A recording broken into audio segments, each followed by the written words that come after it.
2 फेजमा convert गर्छौं अथवा 2 फेजलाई चाहिँ 3 फेजमा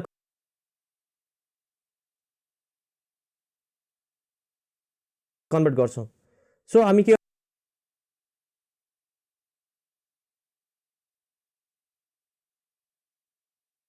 गरौँ अब स्कट कनेक्सनको चाहिँ डायग्राम ड्रा गरौँ। त्यसलाई हेरौँ अब हामीले के गर्नु छ 3 फेजलाई चाहिँ 2 फेजमा कन्भर्ट गर्नु छ। सो हामी के गर्छौं 3 phase star connected system draw गर्छौं। त्यसलाई हेरौँ अब यो रहेको छ phase A. So this is our phase A. त्यसपछि हामीले के गर्नु छ स्टार कनेक्सन बनाउनु छ। सो हामी नेक्स्टमा के गर्छौं अब फेज बी पोइन्ट ड्रा गर्छौं। सो यो पोइन्टबाट हामी के गर्छौं फर्दर अब फेज बी पोइन्ट ड्रा गर्छौं। So this is our phase B. त्यसपछि हामीलाई चाहिएको छ अब phase C. So phase C को लागि हेरौँ अब स्टार कनेक्सनलाई के हुनु पर्यो अब एउटा पोइन्ट चाहिँ कमन हुनु पर्यो। सो यसबाट हामी के गर्छौं अब फेज सी पोइन्ट ड्रा गर्छौं। सो फर्दर गर्दै जाउँ यो रहेको छ हाम्रो phase C. So this is our 3 phase AC system. 3 phase AC system. अब हामीले के गर्नु छ यो 3 फेज एसी सिस्टमलाई चाहिँ 2 फेजमा कन्भर्ट गर्नु छ। सो यसको लागि हामीले चाहिँ दुईटा ट्रान्सफर्मर युज गर्छौं। एउटा रहेको छ मेन ट्रान्सफर्मर। मेन ट्रान्सफर्मर कता कनेक्ट हुन्छ यसलाई हेरौँ अब जुन माथि रहेको छ यसमा चाहिँ अब एउटा हामी मेन ट्रान्सफर्मर कनेक्ट गर्छौं अथवा मेन ट्रान्सफर्मर चाहिँ हामी यो माथिको साइडतिर चाहिँ कनेक्ट गर्छौं। यसलाई हेरौँ अब एउटा वाइन्डिङ भनेको चाहिँ फेज ए को लागि हुने भइहाल्यो। अब यसलाई ट्रान्सफर्म गर्नको लागि चाहिँ फेज ए को भोल्टेजलाई त्यसपछि आर वाइन्डिङ के हुन्छ अब यो फेज बी को भोल्टेजलाई ट्रान्सफर्म गर्नलाई युज गरिन्छ। सो यसरी हेरौँ अब यसरी हामी के गर्यौं अब दुईटा टर्मिनल चाहिँ अप्टेन गर्यौं। यो टर्मिनल एकसमा चाहिँ अब यसरी हामी लोडलाई पनि कनेक्ट गर्छौं। This is our load. So with the help of these two terminals we obtain our phase 1. so यसलाई हामी नाम दियौं phase number 1. so यो हाम्रो ट्रान्सफर्मर नाम के भयो main transformer. so this is our main transformer. अब हामीले phase 1 त obtain गरिसक्यौं। अब हामीलाई phase 2 पनि चाहिएको छ। so phase 2 को लागि हामीले चाहिँ टीजर ट्रान्सफर्मर युज गर्छौं। so टीजर ट्रान्सफर्मर ड्रा गरौँ। हामी अब के गर्छौं यो साइडमा गएर चाहिँ अब टीजर ट्रान्सफर्मर पनि ड्रा गर्छौं। so टीजर ट्रान्सफर्मर के हुन्छ यसरी चाहिँ फ्लक्सहरु चाहिँ लिंक हुन्छ। so this is our teaser transformer. यसबाट पनि हामीले दुईटा टर्मिनल अप्टेन गर्छौं। यो टर्मिनल एकसमा चाहिँ हामी अब एउटा लोडलाई कनेक्ट गर्छौं। so this is our load। र यो दुईटा टर्मिनल एकसबाट चाहिँ हामीले फेज नम्बर 2 चाहिँ अप्टेन गर्छौं। so this is our phase number 2। र यो ट्रान्सफर्मरको नाम रहेको छ teaser transformer. so this is our teaser transformer. अब यसमा हेरौं जुन मेन ट्रान्सफर्मर रहेको छ यो मेन ट्रान्सफर्मर चाहिँ सधैं सेन्टर ट्याप हुन्छ। सो हामी यसलाई लेखौं centre tap CENTS centre tap transformer or centre tap main transformer. त्यसपछि हाम्रो नेक्स्ट रहेको छ टीजर ट्रान्सफर्मर। यसमा हेरौं this teaser transformer is 0.866 tap. यो टीजर ट्रान्सफर्मर के हुँदै रहेछ 0.866 ट्याप हुँदै रहेछ। यसमा हामीले फेज सी चाहिँ 0.866 ट्यापबाट चाहिँ इनपुट गर्छौं। भनेपछि 0.866 ट्याप भनेको चाहिँ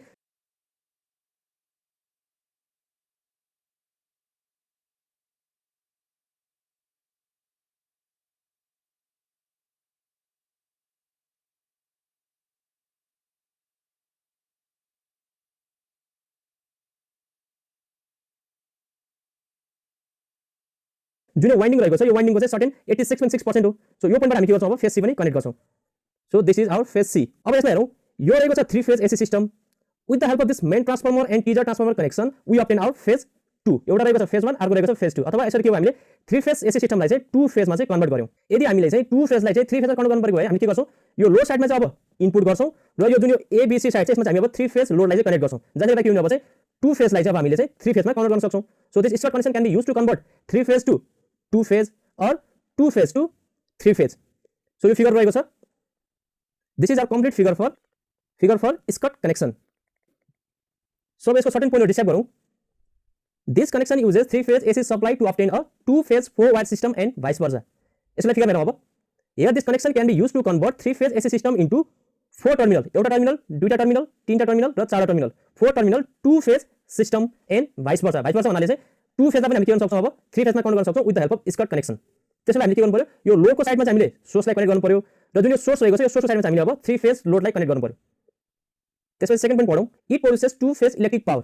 यसले के गर्दो रहेछ 2 फेज इलेक्ट्रिक पावर प्रोड्युस गर्दो रहेछ जुन चाहिँ के हुन्छ अब 90 डिग्री फेज रोटेसनमा हुन्छ फ्रम अ 3 फेज जुन चाहिँ कतिमा छ 120 फेज रोटेसनमा छ सोर्स और भाइस वर्सा। यसको मतलब स्कट कनेक्सनबाट चाहिँ हामीले 2 फेज इलेक्ट्रिक पावर अप्टेन गर्न सक्छौं फ्रम 3 फेज सप्लाई और भाइस वर्सा भन्नाले चाहिँ हामीले 3 फेज अप्टेन गर्न सक्छौं with the help of 2 phase supply. यसरी हामीले स्कट कनेक्सन अथवा 3 फेज टु 2 फेज कन्भर्सनको कम्प्लिट डिस्कसन गर्यौं। अब हामी अनदर टपिक लाग्छौं। अनदर टपिक रहेको छ 2.20 मा 3 वाइन्डिङ ट्रान्सफर्मर। सो हामी 2 वाइन्डिङ ट्रान्सफर्मर चाहिँ अगाडि पढिसक्यौं। अब हामी यसमा के पढ्छौं 3 वाइन्डिङ ट्रान्सफर्मर पढ्छौं।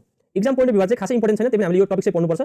अब त्यसपछि नेक्स्ट वाइन्डिङ रहेको छ secondary winding. Secondary winding so in a tertiary केसमा पनि एपेयर हुन्छ।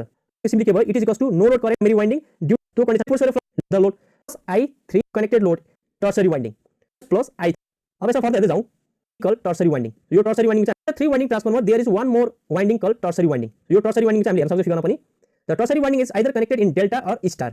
यो टर्सरी वाइन्डिङ के हुँदो रहेछ कि त डेल्टामा कनेक्ट हुँदो रहेछ अथवा स्टारमा कनेक्ट हुँदो रहेछ।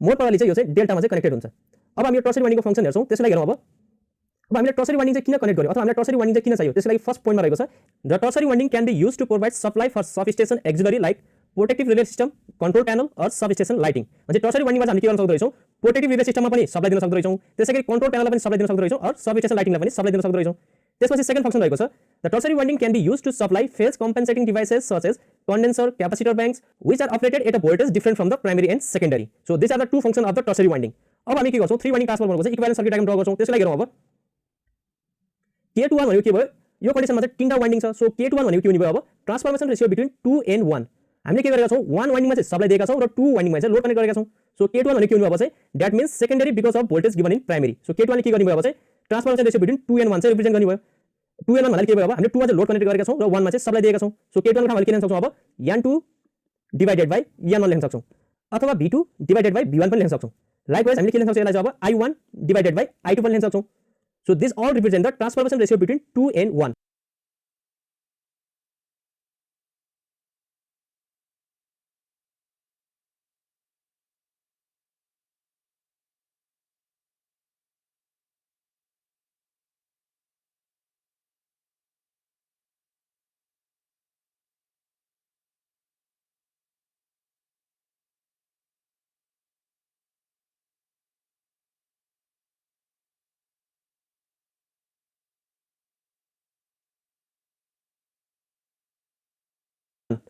त्यसैगरी हामीसँग टर्सरी वाइन्डिङ पनि छ सो K31 भने के हुने अब चाहिँ it is equals to transformation ratio between 3 and 1 यसको मतलब हामीले के गरेका छौँ प्राइमरी वाइन्डिङमा चाहिँ सप्लाई दिएका छौँ र टर्सरी वाइन्डिङमा चाहिँ लोड कनेक्ट गरेका छौँ लाइकवाइज K21 हामीले कसरी बुझ्न सक्छौँ भन्दा चाहिँ प्राइमरी वाइन्डिङमा हामीले सप्लाई दिएका छौँ र सेकेन्डरी वाइन्डिङमा चाहिँ लोड कनेक्ट गरेका छौँ सो K21 भने के भयो it is the transformation ratio between 2 and 1 likewise K31 भने के हुने भयो it is the transformation ratio between 3 and 1 that means tertiary because of voltage given in primary so K31 को हामीले के लेख्न सक्ने भयो अब चाहिँ N3 divided by N1 likewise V3 divided by V1 likewise I1 divided by I3 so this all relation represent transformation ratio between 3 and 1 अब हामीले चाहिँ ट्रान्सफर्मेसन रेशियोको बारेमा थाहा भइसक्यो अब हामी के गर्छौँ इक्विभ्यालेन्ट सर्किट डायग्राम ड्रा गर्छौँ हामीले चाहिँ ट्रान्सफर्मेसन रेशियोको बारेमा थाहा भइसक्यो यो कन्डिसन के हुँदो रहेछ भयो so I0 is FAR due to no load component likewise I2 dash FAR due to load component of secondary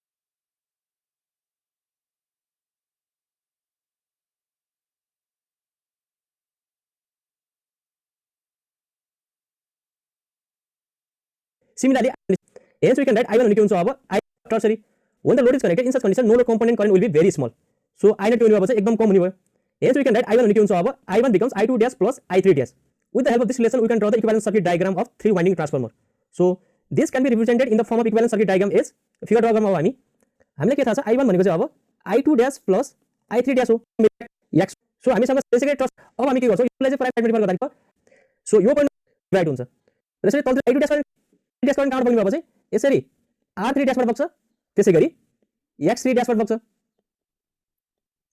अब हामीलाई चाहिएको छ अब न्यूट्रल कम्पोनेन्ट लागि हेरौँ अब यो रहेको छ हाम्रो न्यूट्रल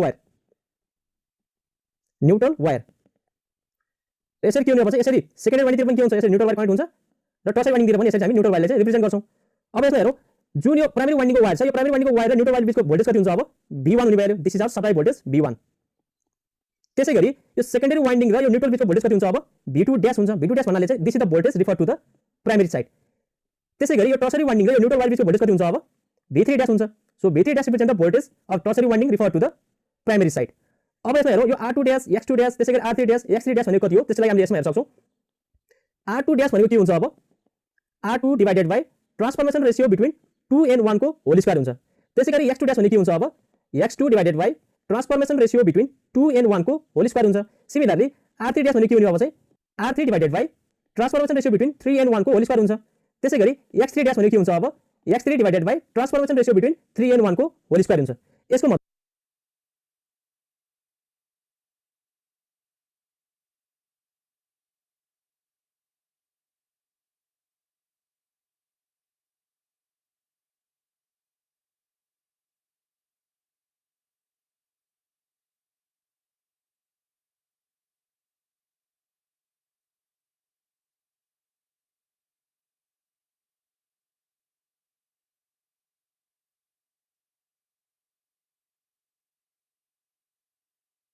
मतलब यो हाम्रो प्राइमेरी साइड 1 भयो, यो हाम्रो सेकेन्डरी साइड 2 भयो।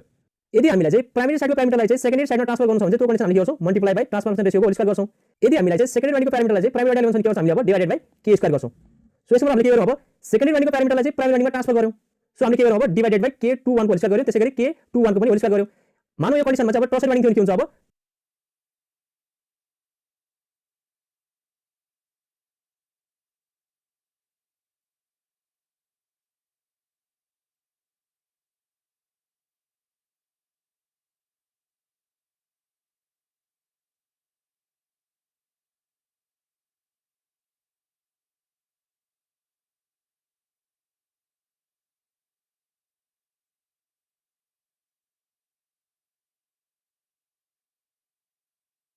टर्सरी वाइन्डिङको स्पिड अफ 3 वाइन्डिङ जसमा